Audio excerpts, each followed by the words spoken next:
చెప్పు మ్యాటర్ ఏంటి? నా ఫ్రెండ్ ఒకడు ఉన్నాడు సార్. వాడు అర్జెంట్ గా అవసరం 10,000 రూపాయలు అప్పు తీసుకున్నాడు సార్. నేను నా భార్య గాజులు తాకట్టు పెట్టి మరీ ఇచ్చాను సార్. రేపు ఇస్తానన్నాడు సార్. ఇప్పటికి 2 నెలలు అయింది, ఇంతవరకు ఇవ్వలేదు sir. It is too much అయ్యా, లేడీస్ మ్యాటర్ కదా. ఎంత బాధగా ఉంటుంది సార్. చాలా. రేపు ఇస్తానని 2 నెలల వరకు ఇవ్వకపోతే మా ఆవిడ నన్ను పట్టుకొని తంటుంది సార్. సహజం కదా. నేను ఎవరికి చెప్పను సార్ ఈ బాధ. ఇప్పుడు సపోజ్ మన ఇద్దరు ఫ్రెండ్స్ అనుకోండి సార్. ఇప్పుడు మీ పేరేంటి సార్? ఏదో ఒకట్లే. మీ ఫ్రెండ్ పేరేంటి? మా ఫ్రెండ్ పేరు సుబ్బారావు సార్. సుబ్బారావు అనుకో. అరే సుబ్బిగా, నువ్వు నా దగ్గర ఎంత తీసుకున్నావురా? 10,000.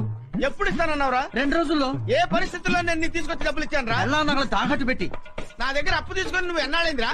2 నెలలు దాటిపోయింది. 2 నెలలైనా తిరిగి ఇవ్వలేదంటే నీకు అసలు ఏమైనా మర్యాద ఉందా? నేను ఏమైపోతాను ఆలోచించావు నువ్వు?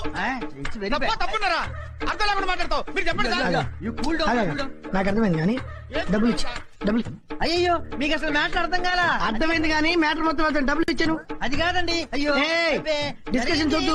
నాకు అర్థమైంది. వాళ్ళ ఆవిడ నగలు కొనిపెట్టి నీకు ఇచ్చినప్పుడు నువ్వు డబ్బులు ఇవ్వాలి. అతని బాధ్యత ఇచ్చేది. అయ్యో అది అయ్యో మాట్లాడుతూ డబ్బులు ఇచ్చేసరికి మంచిదని చెప్పిన డబ్బులు కూడా ఏంటి? నువ్వు పక్కన డబ్బులు ఇవ్వంటే నేను మంచివా కడుపు జరిగిన మ్యాటర్ తెలియదు నాకు. మొత్తం మ్యాటర్ అర్థమైంది. వాళ్ళ ఆవిడ నగలు కొనిపెట్టి ఇచ్చినప్పుడు నువ్వు డబ్బులు ఇవ్వాలండి. అసలు బేసికల్ గా మీకు ఏం జరిగిందో తెలియదు. బేసికల్ గా గీసికల్ గా మాట్లాడితే నరుకుతున్న డబ్బులు ఎక్కడ? నరుకుతారు కూడా డబ్బులు ఎక్కడ? ఏం జరిగింది సార్? కాదు వీడు నువ్వు నేను చెప్తున్నా. ఆయన చెప్పరా? నేను చెప్తాను మొత్తం.